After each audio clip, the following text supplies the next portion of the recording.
자, 오늘 성경 요한복음 6장 마지막 부분입니다. 요한복음 6장 66절부터 71절까지 말씀입니다. 요한복음 6장 66절부터 71절까지 말씀. 자, 우리 같이 한 목소리를 읽습니다. 그때부터 그의 제자 중에서 많은 사람이 떠나가고 다시 그와 함께 다니지 아니하더라. 예수께서 12 제자에게 이르시되 너희도 가려느냐? 시몬 베드로가 대답하되 주여, 영생의 말씀이 주께 있사오니 우리가 누구에게로 가오리이까? 우리가 주는 하나님의 거룩한 자이신 줄 믿고 알았사옵나이다. 예수께서 대답하시되 내가 너희 12를 택하지 아니하였느냐? 그러나 너희 중에 한 사람은 마귀니라 하시니, 이 말씀은 가룟 시몬의 아들 유다를 가리키심이라. 그는 12 중에 하나로 예수를 팔 자러라. 아멘. 오병이어의 기적을 경험한 후에 예수님을 찾아온 사람들을 향해서 예수님이 이렇게 말씀하셨죠. 썩을 양식을 위하여 일하지 말아라. 영생하도록 있는 양식을 위하여 하라. 내가 바로 생명의 떡이다. 그러나 그들 중 여럿이 이렇게 반응하기 시작했어요. 이 말씀 어렵다. 누가 들을 수 있느냐? 여러분, 예수님의 말씀이 어려운 말씀이었나요? 밥만 먹지 말고 예수님 말씀 먹어야 돼. 이게 어려운 말씀인가요? 그렇지 않죠. 그렇다면 여러분, 그들은 왜 예수님이 전하는 말씀이 어렵다고 말한 걸까요? 그들을 향해 예수님이 이렇게 말씀하셨어요. 이 말이 너희에게 걸림이 되느냐? 예수님의 말씀이 어려웠던 게 아닙니다. 예수님의 말씀이 그들에게 걸림이 되었던 거예요. 예수님의 말씀대로 살기 싫었던 거예요. 자, 그 사람들을 보는 예수님의 마음이 어땠을까요? 안타까웠겠죠. 예수님은요, 안타까운 마음으로 그들을 설득하셨습니다. 살리는 것은 영이야. 밥이 너희 살리지 못해. 살리는 것이 영이야. 육은 무익해. 내가 너희에게 이런 말이 영이요 생명이야. 여러분, 주님이 이 땅에 오신 목적이 뭡니까? 요한복음 3장 17절, 하나님이 그 아들을 세상에 보내신 것은 세상을 심판하려 하심이 아니요 그로 말미암아 세상이 구원을 얻게 하려 하심이라. 주님이 이 땅에 오신 목적은요, 믿지 않는 사람 심판하기 위함이 아니에요. 우리 인간을 구원하시기 위해서입니다. 때문에 예수님은요, 간절한 마음으로 그들을 설득하신 거예요. 제발 나를 믿어라. 내가 전하는 말씀을 제발 좀 들어라. 자, 그렇다면 여러분, 이제 그들이 선택해야 할 것이 뭡니까? 육을 따라 살기보다는 그래, 영을 따라 살자 결단해야죠. 예수님이 그들에게 이렇게 말씀하셨어요. 내가 너희에게 이런 말이 영이요 생명이다. 그들은요, 예수님 믿고 예수님 말씀 듣기를 결단해야 합니다. 자, 과연 그들이 예수님 말씀 듣기로 결단했을까요? 오늘 본문은요, 결국 그들이 무엇을 했는지를 우리에게 보여주고 있어요. 자, 오늘 본문을 통해서 성경이 우리에게 전하는 메시지는 과연 무엇일까요? 우리 본문을 같이 보면서 함께 확인해 보도록 하겠습니다. 자, 본문으로 들어갈게요. 66절. 자, 같이 읽습니다. 그때부터 그의 제자 중에서 많은 사람이 떠나가고 다시 그와 함께 다니지 아니하더라. 성경은 이렇게 말합니다. 그때부터 예수님의 제자 중에서 많은 사람이 떠나갔다. 그리고 다시는 예수님과 함께 하지 않았다. 안타까운 일이 벌어졌죠. 이들이 대충 예수님 찾던 사람이라면 몰라요. 근데 열정적으로 예수님을 따르던 사람들이 갑자기 예수님을 떠나버려요. 더 안타까운 것은요, 그렇게 그들이 예수님을 떠난 후에 다시는 예수님을 찾지 않았다는 거예요. 여러분, 이 장면이 어떻게 보입니까? 저는요, 이 부분을 읽을 때 많은 분들이 제 머릿속을 스쳐 지나갔어요. 예배 때마다 눈물을 흘리며 주님의 은혜를 고백하다가 갑자기 주님을 떠난 한 성도님의 얼굴, 열심히 주님의 몸된 교회를 섬기다가 갑자기 믿음을 버리고 세상으로 간 한 집사님의 얼굴, 그분들의 얼굴이 정말 필름처럼 제 머릿속에 막 지나가기 시작했어요. 자, 오늘 본문의 사람들처럼 오늘날에도 예수님을 떠나는 사람들이 많이 있죠. 여러분, 한때 한국 기독교인 인구가 몇 명이었을까요? 한때 1200만 명이었다라고 말해요. 현재 한국의 기독교인 수는 얼마나 될까요? 자, 크리스찬 투데이에 의하면요, 2024년을 기준으로 한국의 기독교인 수는 828만 명이에요. 계속 감소하고 있습니다. 연구에 의하면요, 이런 감소 추세라면 2050년도에는 한국의 기독교인 수가 약 560만 명 정도로 줄 거라고 예상하고 있어요. 한국만 그런가요? 미국도 마찬가지죠? American Religious Identification Survey라는 게 있어요. 미국인 종교 성향 조사입니다. 여기에 의하면요, 종교란에 무교라고 쓰는 사람의 수가 엄청나게 늘어나고 있습니다. 정말 빨리 증가하고 있어요. 데이빗 킨나만이라는 분이 있거든요. 그분이 쓴 책 중에 언크리스찬, 비그리스도인이라는 책이 있어요. 그 책에 의하면요, 지금은 예수님을 믿지 않는 청년들 중에 65%가 예전에는 예수님께 헌신했던 사람이라는 거예요. 그래서 우리 교회 청년들 보면 우리 기뻐해야 돼요. 그러니까 여러분, 그리스도를 믿지 않는 사람들 중에 많은 사람들이 예전에는 우리의 형제였고 함께 기도하던 사람이었고 함께 예배하던 사람이었다는 거예요. 이것이 무엇을 뜻합니까? 믿음을 포기하는 사람들이 우리가 생각하는 것보다 많다는 거죠. 처음부터 예수 믿지 않아서 무교가 아니라 원래 믿었던 사람들인데 지금은 믿음을 포기하고 있는 사람들이 많다는 거예요. 우리 주변에도 이런 분들 많이 있죠. 그런데 여러분, 현재 교회에 출석하고 있는 우리들에게도 이런 유혹이 찾아올 때가 있지는 않나요? 이 믿음의 길은요, 장거리 경주예요. 그런데 이 믿음의 경주를 하다가 포기하고 싶은 마음이 불쑥불쑥 올라올 때가 있어요. 언제 그런 마음이 생깁니까? 교회 안에서 누군가에게 상처받았을 때, 그때 교회를 떠나고 싶은 마음이 들어요. 때로는 내가 어떤 실수를 저질러서 사람들 볼 면목이 없을 때, 그때도 또 교회 떠나고 싶은 마음이 들어요. 때로는 사역 속에서 너무 지쳤을 때 믿음을 포기하고 싶기도 합니다. 그래서 어떤 분들 중에는 교회는 떠나지 않았지만 실제로는 믿음의 삶을 떠난 삶을 살아가는 사람들도 있어요. 여러분, 우리 안에 이런 마음이 드는 근본적인 원인이 뭘까요? 근본적인 이유는 어디에 있을까요?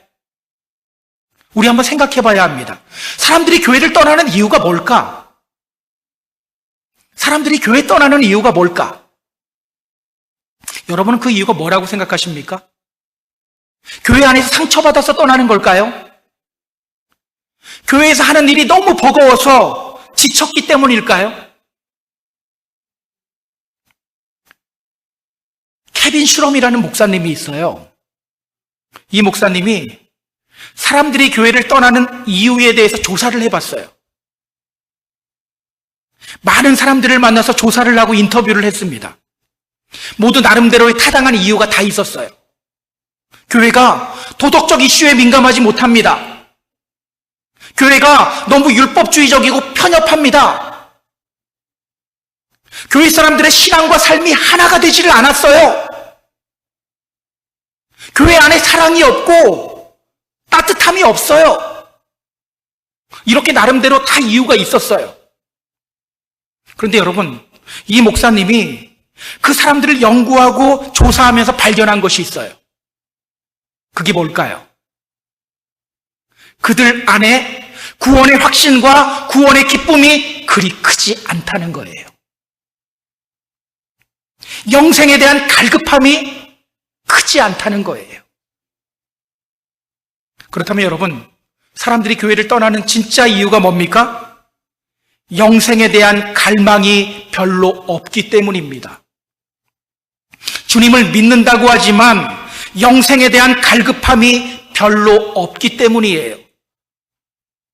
목이 마른 사슴은요, 강가에 악어떼가 우글거리고 있어도 물 마시러 가요. 영생에 대한 갈급함이 없기 때문에 교회를 떠나는 거예요. 자, 오늘 예수님을 떠나가는 사람들을 보세요. 그들은요, 어제까지만 해도 예수님을 향해 이렇게 고백했죠.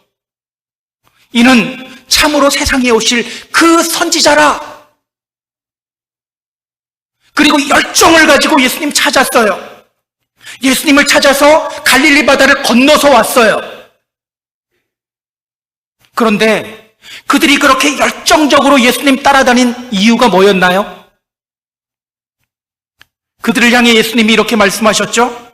너희가 나를 찾는 것은 표적을 본 까닭이 아니다.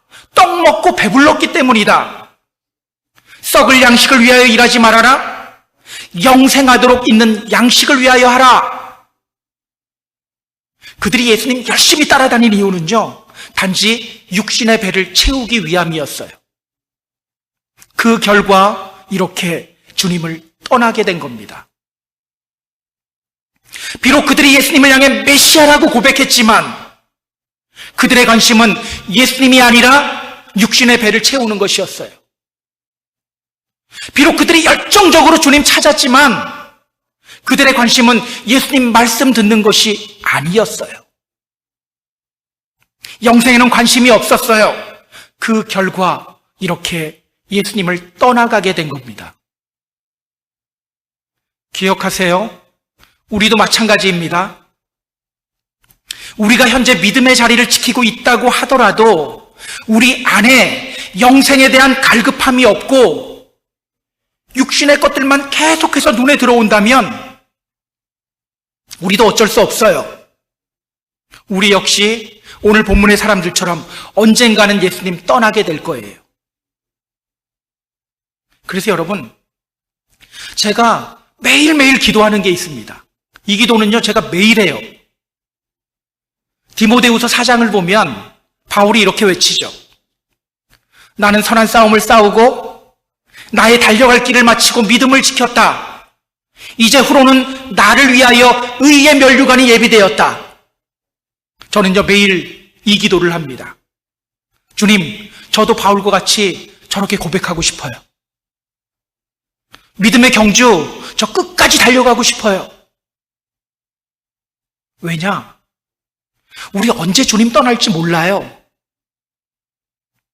목사도 마찬가지예요. 언제 하나님을 떠날지 몰라요. 하나님을 떠난 채 목회하고 있을지도 몰라요. 그래서 매일 이 기도하는 거예요. 주님, 저도 바울과 같이 저 고백하고 싶어요. 믿음의 경주 끝까지 달려가고 싶어요.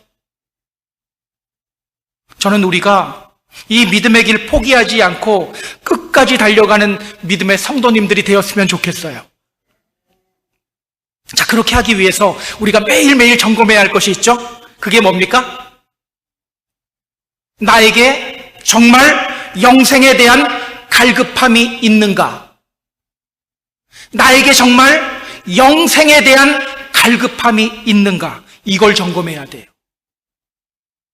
나에게 정말 영생에 대한 갈급함이 있는가? 얼마 전에 제가 누가복음 18장에 나오는 한 부자 청년에 대한 예를 들었었어요. 기억나시죠? 그 부자 청년이 예수님께 와서 물었어요. 내가 무엇을 하여야 영생을 얻을 수 있습니까? 그런 그에게 예수님이 말씀하셨습니다. 너에게 있는 것 다 팔아서 가난한 자들에게 나눠주어라. 그러면 하늘에서 보화가 너에게 있을 것이다. 그리고 와서 나를 쫓아라. 그러자 그 청년은요, 근심하며 집으로 돌아가 버려요. 그가 예수님께 온 이유가 뭡니까? 영생에 관심이 있었기 때문이에요. 영생에 관심이 있었는데 물질 앞에서 그는 예수님의 제자가 되기를 포기했어요. 영생을 원하는 것 같았지만 실제로는 진심으로는 원하지 않았던 거예요. 사실 오늘 우리들의 모습이기도 하지 않습니까? 사실 우리는요, 좀 솔직해져야 돼요. 주님 사랑한다고 말하지만 정말 진심을 다해 주님 사랑하지 않아요. 주님을 사랑하긴 합니다. 영생을 얻기 원하고 영을 따라 살고 싶은 마음이 있어요. 그러나 진심으로 주님을 사랑하지는 않아요. 진심으로 영생을 간구하지는 않아요. 저희 집에 고양이가 2마리 있잖아요. 예쁜 고양이들이에요. 제 눈에는 예뻐요. 저는요, 저희 집 고양이를 사랑해요. 그런데요, 제 아내보다 사랑하지는 않아요. 우리 아이들보다 사랑하지는 않아요. 심지어는 제가 매일 사용하는 랩탑이 있거든요. 제가 여태까지 연구한 것들이나 이런 것들이 여기 다 들어가 있어요. 근데 이거랑 고양이랑 바꿀 수 있을까? 이것도 안 되겠는 거예요. 랩탑보다도 안 되는구나, 내 고양이는. 사실 저희 집 고양이들은요, 제가 사랑하긴 하는데 저의 우선순위 목록에서 저 뒤에 위치해 있어요. 근데 그래도 고양이 사랑해요. 사실 우리는요, 이런 식으로 주님 사랑한다고 하고 있어요. 주님을 사랑하긴 하지만 정말 내가 사랑하는 대상은 따로 있어요. 영생을 간구한다고 하지만 정말 내가 원하는 대상은 따로 있어요. 그리고서는 우리 이렇게 말합니다. 주님 사랑합니다. 영생을 누리며 살아가기 원합니다. 그래서 우리 주님이 우리를 향해 이렇게 말씀하시는 거예요. 너는 너희 마음을 다하고 뜻을, 목숨을 다하고 뜻을 다하여 주 너희 하나님을 사랑하라. 그냥 사랑하라고 하지 않죠. 온 마음을 다하고 목숨을 다하고 뜻을 다하여 주님을 사랑하라고 합니다. 그런데 우리는 그렇게 주님을 사랑하지도 않으면서 나는 주님 사랑합니다 라고 해요. 육신의 문제에 더 정신이 팔려 있으면서도 우리는 이렇게 말해요. 나는 영생을 누리기를 원합니다. 어쩌면 우리는요, 우리 집에서 키우는 개나 고양이보다 주님 덜 사랑하고 있는지도 몰라요. 가끔 이런 생각이 들어요. 교회가 복권 파는 집 같다라는 생각도 들어요. 한국에서는요, 어느 집에서 복권을 샀는데 그 집에서 산 복권이 1등이 당첨됐대 그러면요, 사람들이 그 복권집으로 막 몰려들어요. 그런데 그것과 똑같은 현상이 교회 안에서도 일어나고 있죠. 자, 어느 교회 갔더니 병자가 나았다더라 이러면요, 사람들 몰려들어요. 여러분, 우리 교회 갑자기 사람이 막 늘어났으면 좋겠죠. 기도하세요. 누가 하나 병들었다가 낫게 해달라고. 농담입니다. 근데 실제로 많은 사람들이 이러면 몰려들어요. 그런데요, 우리 영혼을 살찌우는 성경을 공부합시다 그러면 사실 몇 사람 오지 않아요. 우리 가난한 사람들에게 하나님 사랑 나눠줍시다 하면 몇 사람 오지 않아요. 자, 우리 영원한 생명의 양식을 위하여 삽시다 라고 말하면 동의는 하고 이해는 하면서도 슬그머니 뒷걸음질 쳐요. 안타까운 일이죠. 오늘 예수님이 그런 우리들을 향해 뭐라고 말씀하시는지 볼까요? 67절 같이 읽습니다. 예수께서 12제자에게 이르시되 너희도 가려느냐? 자, 예수님을 떠나가는 사람들을 보면서 예수님이 남아있는 12제자들에게 이렇게 물어요. 너희도 가려느냐? 너희도 가려느냐? 설교를 준비하다가요, 이 물음 앞에서 좀 한참을 머무를 수밖에 없었어요. 너희도 가려느냐? 너도 갈래? 여러분, 예수님이 제자들에게 왜 이 질문을 하셨을까요? 궁금해서 물으셨을까요? 12제자 중에 지금은 남아있지만 나중이라도 떠나려고 하는 사람이 누가 있는지 궁금했을까요? 그렇지 않아요. 너희도 너희 자신을 돌아보라. 바로 이 말씀하기 위해서예요. 지금 예수님은요, 이 질문을 통해서 제자들로 하여금 자기 자신을 돌아보게 만드는 거예요. 혹시 너희도 육신의 문제에 더 관심 두고 있지는 않니? 정말 영생을 향한 갈급함이 있니? 오늘 예수님은요, 우리들에게도 이 질문 던지시고 계셔요. 너희도 가려느냐?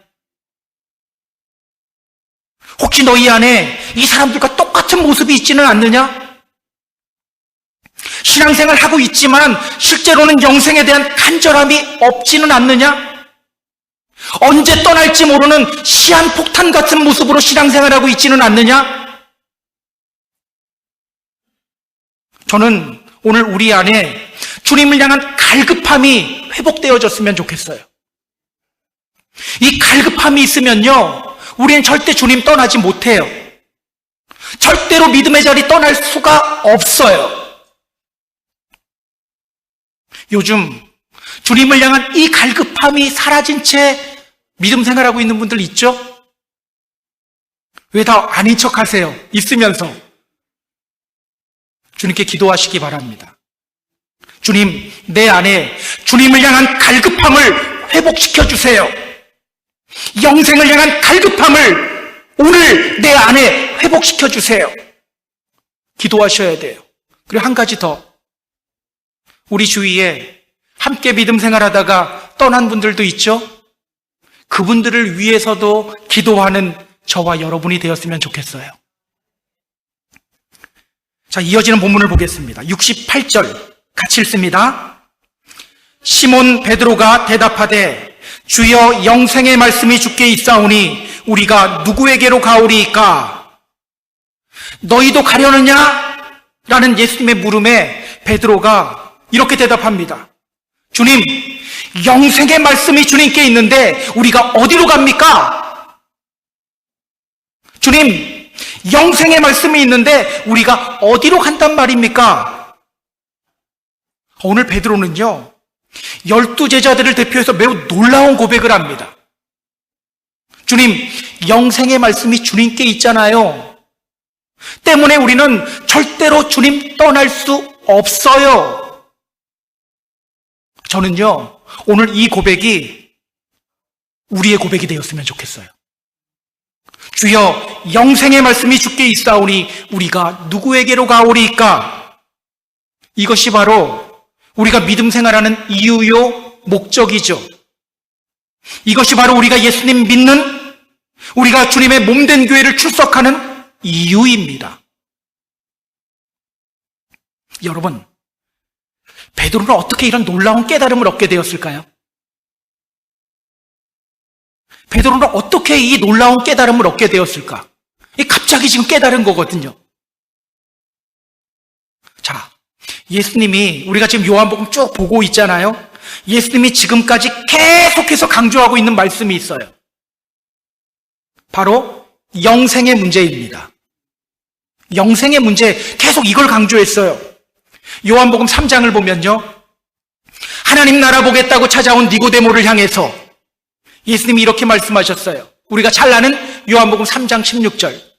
하나님이 세상을 이처럼 사랑하사 독생자를 주셨으니 이는 그를 믿는 자마다 멸망하지 않고 무엇을? 영생을 얻게 하려 하심이라. 영생. 자, 요한복음 4장으로 넘어가서 물을 기르러 온 한 사마리아 여인에게 예수님이 이렇게 말씀하셨죠. 이 물을 마시는 자는 다시 목마르지만 내가 주는 물을 마시는 자는 영원히 목마르지 않는다. 내가 주는 물은 그 속에서 영생하도록 솟아나는 샘물이 될 것이다. 육신의 목마름을 채워주는 물보다는 영혼의 목마름을 채워주는 물을 구하라고 말씀하셨어요. 또 영생 강조하셨어요. 자, 요한복음 5장 딱 넘어와서 또 무엇을 강조하셨습니까? 예수님은요, 안식일에 베데스다 연못가에서 38년 된 병자를 고쳐주셨어요. 그것을 보고 예수님이 안식일에 병을 고쳤다라고 하며 수군거렸죠, 유대인들이. 그들을 향해 예수님이 이렇게 말씀하셨어요. 내가 바로 안식일의 주인이다. 그리고 요한복음 5장 24절에서 이렇게 말씀하셔요. 내 말을 듣고 또 나 보내신 이를 믿는 자는 영생을 얻었고 심판에 이르지 아니하니 사망에서 생명으로 옮겨졌느니라. 또 영생 강조하죠. 이렇게 예수님은 지금까지 계속해서 영생에 대해서 반복하며 계속해서 가르치셨어요. 그렇게 반복되는 말씀을 듣다가 지금 베드로가 깨닫게 된 거예요. 많은 사람들이 예수님을 떠나고 있지만 자신만은 예수님을 떠날 수 없는 이유를 깨닫게 된 거예요. 예수님의 반복되는 그 말씀을 통해서 그는 예수님에게 영원한 생명이 있다는 사실을 깨달은 거예요. 그래서 여러분, 우리는요, 말씀을 계속해서 반복해서 들어야 합니다. 우리가 부르는 찬송 중에 이런 찬송이 있죠. 주 예수 크신 사랑 늘 말해주시오. 평생에 듣던 말씀 또 들려주시오. 평생에 들었는데 뭘 또 들려줘. 또 들려달래요. 우리는 자꾸 이렇게 말해요. 나 그 말씀 알아. 알면 뭐합니까? 그대로 살지를 않는데. 그게 우리 인간이에요. 그래서 우리는 말씀을 계속해서 반복해서 들어야 되는 거예요. 그래서 제가 주일날 말씀 보다 보면 새벽에 전했던 말씀을 여기 또 막 갖고 올 때가 있어요. 그게 왜냐하면 반복하기 위해서예요. 계속해서 반복하기 위해서. 그렇게 반복해서 예수님의 말씀을 듣다 보면요, 베드로처럼 어느 순간 깨닫게 됩니다. 근데 여러분, 여기서 우리가 한 가지 짚고 넘어가야 될 것이 있어요. 말씀을 반복해서 듣다 보니까 베드로 스스로 이 중요한 진리를 깨닫게 된 걸까요? 그렇지 않아요. 자, 예수님이 앞에서 이렇게 말씀하셨습니다. 요한복음 6장 37절 앞부분 보세요. 아버지께서 내게 주시는 자는 다 내게로 올 것이요. 또 요한복음 6장 44절 앞부분도 보세요.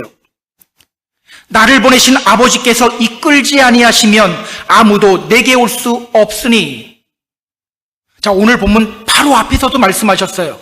요한복음 6장 65절. 또 이르시되 그러므로 전에 너희에게 말하기를 내 아버지께서 오게 하여 주지 아니하시면 누구든지 내게로 올 수 없다 하였노라 하시니라. 자, 그렇다면 여러분, 누가 베드로에게 이 놀라운 깨달음을 주신 겁니까? 하나님이. 이것을 우리가 알아야 돼요. 그래서 오늘 본문과 병행구절인 병행 본문이 있는 마태복음을 보면요, 마태복음을 보면 예수님께서 베드로가 이 고백하셨을 때 이렇게 말씀하셔요. 바요나 시몬아, 너가 복이 있도다. 이를 너에게 알게 한 이는 혈육이 아니요 하늘에 계신 내 아버지다. 베드로가 깨달았다고 하지 않죠. 하나님이 깨닫게 해주셨다고 하죠. 여러분, 우리가 말씀을 계속해서 듣다 보면 어느 순간 내가 깨닫는 것이 아니라 주님이 우리의 귀를 열어주셔요. 깨달음을 주십니다. 그래서 여러분, 우리가 먼저 드려야 될 기도는요, 하나님, 저 좀 잘 살게 해주세요. 하나님, 건강하게 해주세요. 이런 기도가 먼저가 아니에요.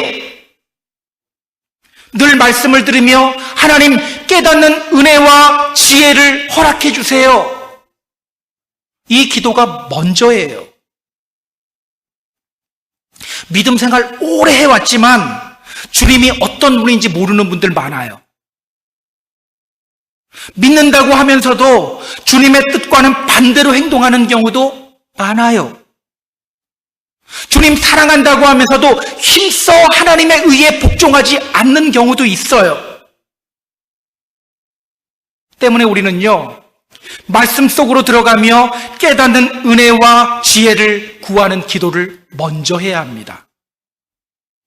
그래서 성경은 이렇게 말하는 거예요. 하나님의 말씀과 기도로 거룩하여진다. 말씀과 기도로 거룩하여진다. 자, 베드로가 제자들을 대표해서 또 어떤 고백하는지 볼까요? 69절 같이 읽습니다. 우리가 주는 하나님의 거룩하신 자이신 줄 믿고 알았사옵나이다. 오늘 12제자들은요, 또 이렇게 고백합니다. 우리가 주는 하나님의 거룩한 자이신 줄 믿고 알았습니다. 우리가 주는 하나님의 거룩한 자인 줄을 믿고 알았습니다. 자, 하나님의 거룩한 자, 메시아라는 뜻이죠. 예수님이 메시아여 하나님의 아들이라는 것을 믿고 알게 되었다는 거예요. 여러분, 이 부분을 보면서 우리가 주목해야 할 아주 중요한 표현이 있어요. 믿고 알았사옵나이다. 바로 이 표현이에요. 이 문장 잘 보세요. 믿고 알았습니다. 믿음이 먼저입니까? 아는 게 먼저입니까? 믿음이 먼저죠. 믿었기 때문에 알게 된 거예요. 믿었기 때문에 주님이 그들 안에서 역사하셔서 깨달음 주신 거예요. 오늘 우리는요, 이 원리를 깨달아야 합니다. 사람들은 말하죠. 아는 것이 힘이다. knowledge is power. 그래요. 그래서 우리는요, 알면 제대로 믿을 수 있을 것 같은 생각이 들어요. 보여주면 제대로 믿을 수 있을 것 같아요. 예전에 제가 오하이오에 있을 때 한 청년이 저에게 이런 말을 하더라고요. 하나님이 저에게 얼굴 딱 한 번만 보여주면 저 하나님 정말 잘 믿을 수 있을 것 같아요. 하나님 얼굴 딱 한 번만 볼 수 있다면 저 믿음 생활 진짜 잘할 수 있을 것 같아요. 여러분, 우리가 하나님 얼굴 실제로 보게 되면 믿음 생활 잘할 수 있을까요? 할 수 있을까요? 기적 경험하고 나면 믿음 생활 잘할 수 있을까요? 아니요. 그 예가 성경에 나오잖아요. 출애굽 시절 이스라엘 자손들은요, 구름 기둥과 불 기둥을 눈앞에서 봤어요. 내 눈앞에서 홍해가 갈라지는 것을 봤어요. 그래서 그들이 하나님 잘 믿었습니까? 아니죠. 여러분, 믿음의 세계에서는요, 믿음이 먼저예요. 믿으면 알게 됩니다. 믿으면 깨닫게 됩니다. 자, 우리 성경 한 군데만 찾아보죠. 히브리서 11장 3절. 히브리서 11장 3절. 이 부분은 다 같이 읽을 거예요. 히브리서 11장 3절. 자, 우리 같이 읽습니다. 믿음으로 모든 세계가 하나님의 말씀으로 지어진 줄을 우리가 아나니 보이는 것은 나타난 것으로 말미암아 된 것이 아니니라. 자, 무엇으로 말미암아 모든 세계가 하나님의 말씀으로 지어졌다는 것을 우리가 알게 된다고 하죠? 믿음으로 우리는 이 세상이 하나님의 말씀으로 창조되었다는 사실을 깨닫게 된다고 말하죠. 그래서 여러분, 믿음이 먼저예요. 그러면 그 믿음으로 말미암아 깨닫게 해주시는 거예요. 순종도 마찬가지죠. 아는 것이 먼저일까요? 순종이 먼저일까요? 믿음의 세계에서는요, 순종이 먼저예요. 순종할 때 깊고 크신 하나님의 경륜을 깨닫게 되는 거예요. 여러분, 아브라함이 어떻게 해서 여호와 이레의 하나님, 준비하시고 예비하는 하나님을 경험하게 됐죠? 네 아들 번제로 바쳐라 라는 이 명령에 순종했기 때문입니다. 아브라함이 3일 길을 걸어가잖아요. 이 3일 길 걸어가면서 별 생각 다 들었을 것 같아요. 이거 분명 하나님이 주신 자식인데 왜 다시 바치라고 하지? 혹시 내가 잘못 들었나? 아니면 하나님이 지금 뭔가 착각하고 있나? 여러 생각과 의문들이 들었을 거예요. 그러나 말씀에 일단 순종하며 끝까지 순종하며 나아갔을 때 그는 여호와 이레 준비하시고 예비하시는 하나님을 경험하게 된 거예요. 여러분, 혹시 순종하지 못하고 있는 하나님의 명령이 있나요? 일단 덮어놓고 외면하거나 뒷걸음질 치지 마세요. 믿음으로 순종해 보시기 바랍니다. 여러분의 삶에 새 생명이 임하게 될 겁니다. 더 놀라운 하나님의 역사가 여러분의 삶과 가정에 부어지게 될 겁니다. 우리의 믿음이 더 깊어지게 될 거예요. 왜 우리가 하나님을 제대로 경험하지 못합니까? 순종하지 않으니까. 자, 그럼 우리 70절, 71절 보겠습니다. 자, 70절, 71절 같이 읽습니다. 예수께서 대답하시되 내가 너희 12를 택하지 아니하였느냐? 그러나 너희 중에 한 사람은 마귀니라 하시니 이 말씀은 가룟 시몬의 아들 유다를 가리키심이라. 그는 12 중에 하나로 예수를 팔자러라. 자, 지금 베드로만이 아니죠. 베드로를 비롯해서 12제자들이 멋진 믿음의 고백을 했어요. 자, 그런데 오늘 예수님은요, 칭찬은커녕 이상한 말씀을 하셔요. 저는 다 떠나갔는데 12명 남아있으면 되게 고마웠을 것 같거든요. 근데 예수님이 이렇게 말씀하셔요. 내가 너희 12를 택했지? 이 중에 한 사람 마귀야. 그리고 성경은 그가 누구인지에 대해서 말합니다. 이 말씀은 가룟 시몬의 아들 유다를 가리키심이라. 그는 12 중에 하나로 예수를 팔자러라. 바로 예수님을 팔아넘기게 될 가룟 유다입니다. 여러분, 예수님이 왜 갑자기 가룟 유다의 배신에 대해서 말씀하셨을까요? 안 가고 있으면 고마울 것 같은데 예수님이 이 말씀을 하셨어요. 왜 이 말씀을 하셨을까요? 자, 조금 전 베드로의 고백을 보세요. 주여, 영생의 말씀이 주께 있사오니, 내가가 아니죠. 우리가 누구에게로 가오리이까? 이 고백이 단지 베드로 혼자만의 고백이 아니에요. 제자들의 고백입니다. 그러니까 가룟 유다도요, 똑같이 이렇게 고백했던 거예요. 그리고 다른 사람들이 다 떠나갈 때도 가룟 유다는 그래, 영생의 말씀이 주님께 있는데 이러면 남아있는 거예요. 그런데 주님은 가룟 유다의 배신에 대해서 말씀하십니다. 왜일까? 왜일까? 지금 떠나지 않았다고 안심하지 말라는 거예요. 비록 그가 현재 예수님 곁에 있고 멋진 신앙 고백을 하고 있다고 할지라도 예수님은요, 그의 안에 있는 불신앙을 알았던 거예요. 영생을 추구하는 마음이 그의 안에 있긴 있는데 별로 없다는 것을 아셨던 거예요. 그 결과가 어떻게 나타난다는 겁니까?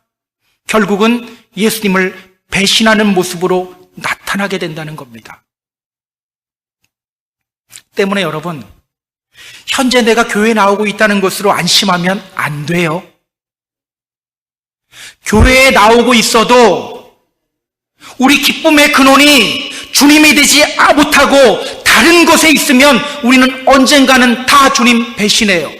목사는 다를까요? 목사도 똑같아요. 주님을 정말로 믿어야 합니다. 정말 주님 믿고 깨달아야 합니다. 그 깨달음으로 인해서 육신의 생명이 아닌 영원한 생명을 더 갈망해야 합니다. 말씀을 정리할게요. 우리 사랑하는 펜사콜라 한인교회 성도 여러분, 저는 우리가 주님 떠나지 않는 믿음의 성도님들 되었으면 좋겠어요. 주님의 몸된 교회를 떠나지 않는 믿음의 성도님들 되었으면 좋겠어요. 종교인의 자리가 아니라 진짜 믿음의 자리를 지키는 저와 여러분이 되었으면 좋겠어요. 얼마 전 영상을 하나 봤어요. 유튜브 쇼트 영상이었어요. 강에는 악어떼가 우글거리고 있는데요. 작은 멧돼지 하나가 그 물에 가까이 가서 입에 물을 대고 물을 마시고 있는 거예요. 그거 보는데, 그 몇 초짜리 보는데 가슴이 조마조마한 거예요. 여러분, 그 강에 악어떼가 있는 걸 몰라서 그 작은 멧돼지가 물가로 갔을까요? 아니요, 목이 말랐기 때문에 간 거예요. 마찬가지입니다. 우리가 정말 영생에 대한 간절함이 있다면 우리는요, 예수님께로 와요. 예수님 떠날 수가 없어요. 구원의 기쁨이 있는 사람, 정말 구원받은 사람은요, 상처받아도 주님 버릴 수 없어요. 누가 뭐라고 해도 주님 떠날 수 없어요. 구원받은 기쁨이 내 안에서 생수와 같이 흘러 넘치기 때문입니다. 영생의 기쁨이 내 안에서 생수의 강같이 흘러 넘치기 때문이에요. 자, 이런 기쁨 찾고 회복하고 누리는 저와 여러분이 되었으면 좋겠습니다. 그렇게 온전한 믿음 위에 서서 끝까지 주님 곁을 지키는 저와 여러분이 되기를 주님의 이름으로 축복합니다. 축복합니다.